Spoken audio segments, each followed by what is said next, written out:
He could be the next Conor McGregor star. I want that world title. All you want and say I'll never be champ. You gang of mushrooms. Like that kind of a star where the whole He world has is watching. that weird personality. Yes. Yeah, he has that. Well, he's very disarming because people, they see, I talked about this in the last pay-per-view. I said it's a very sneaky trick. Yourself weak, that's a fighter. Like, you look at that guy's a dangerous motherfucker. But when you see Paddy, he's dancing like this, his hair is flopping around like he's in the Beatles.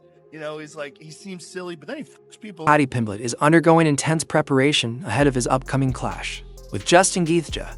Both fighters are chasing victory and a step closer to the lightweight title, with the winner likely earning a shot at Ilya to PURIA.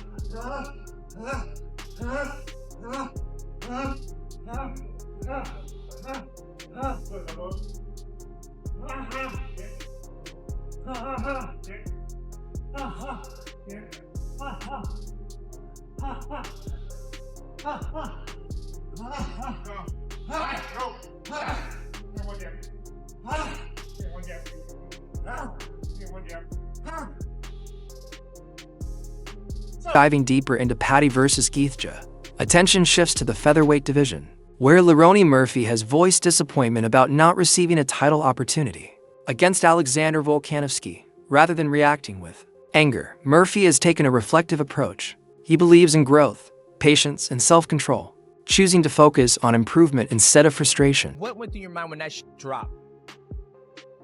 Yeah, obviously I was very disappointed at the time, very, very disappointed and disheartened more so, because the whole time, ever since I went in there and knocked out Pico, I thought for sure I'm next in line in it.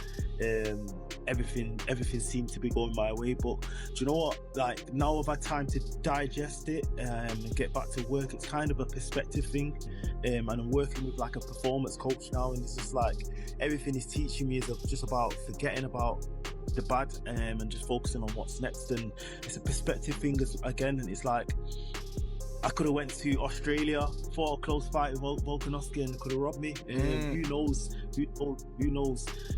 But the way I'm looking at it is I might be able to headline the UK card 5-rounder. Imagine a scenario where Volkanovski wins, retires, and then they make my fight the title fight. You just never know what's going to go on. I'm just staying prepared, staying ready, and I'll keep stacking up. Demetrius Johnson has publicly questioned the UFC's matchmaking system, raising concerns about how title challengers are selected. He pointed out the growing disconnect between performance inside the Octagon and the opportunities being awarded, calling it a broader issue of credibility and fairness in the sport. And I'm not saying Diego Lopez's story is amazing either. He has an amazing story as well. I just want to see some legitimacy in this sport where somebody is undefeated in a 9 fight or 8 fight, whatever from which streak he is, it's all the same to me.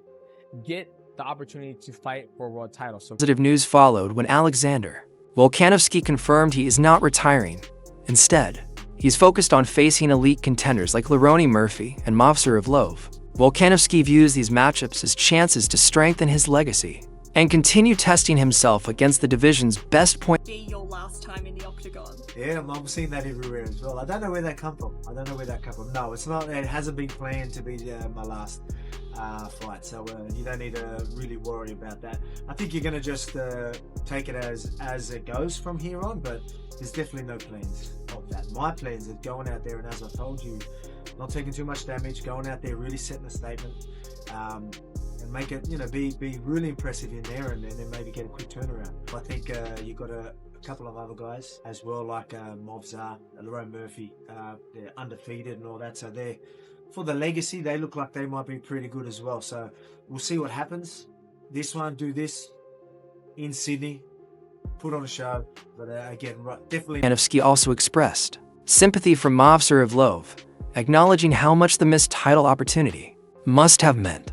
He recalled publicly backing Evlov after his strong performances and admitted disappointment that circumstances prevented him from getting that shot. You kind of surprised that it wasn't Movsar or Murphy? Well, I called for Movsar straight after the fight.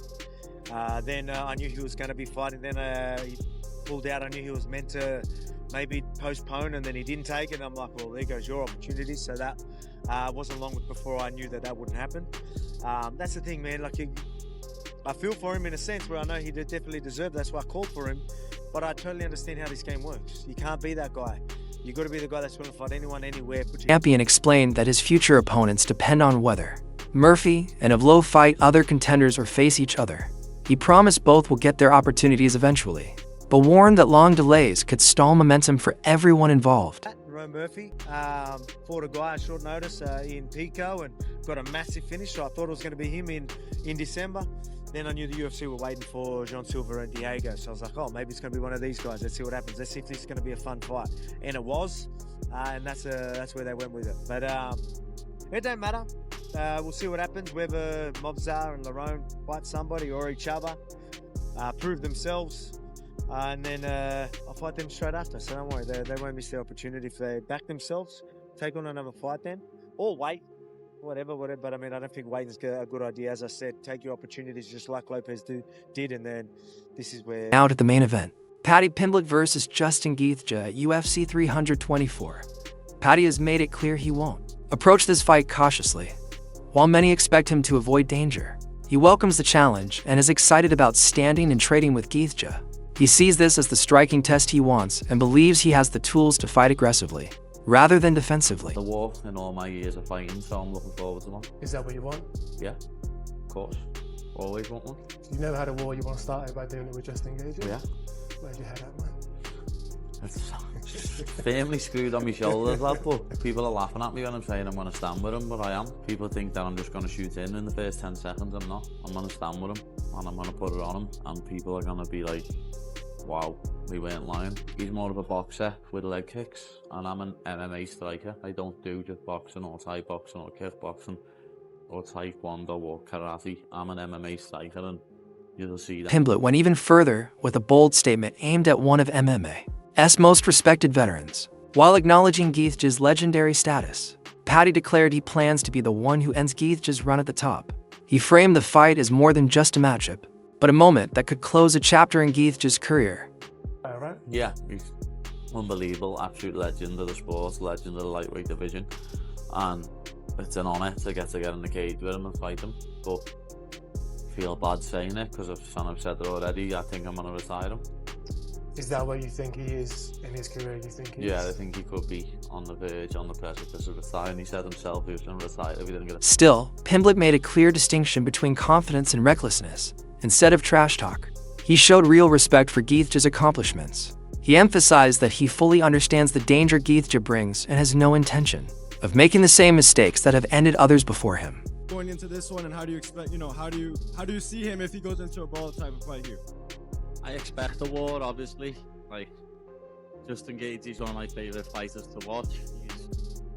He's your favourite fighter's favourite fighter, and it's going to be a pleasure to get in there with him. I'd love to have a brawl for 5 rounds. As he said, him versus Michael Johnson, how he introduced himself to the UFC. I'd love to have a fight like that, but I don't think it'll pan out that way. But let's see what happens. Hopefully, I'm getting a performance bonus and a fight of the night bonus. You're going to nickname Justin Gaethje? Nothing. He's just that was easy. Gay cheese. Gay cheese. Nah, I'm not going to make that stupid mistake James Vick did and call him Homer Simpson and get knocked out. So, to me, he's a legend, lad, and I'm not going to disrespect him. It's a business to build Paddy and make him easy fights. But I hope Justin gonna beat his ass, kick his ass, and we're gonna forget about Paddy for all our life.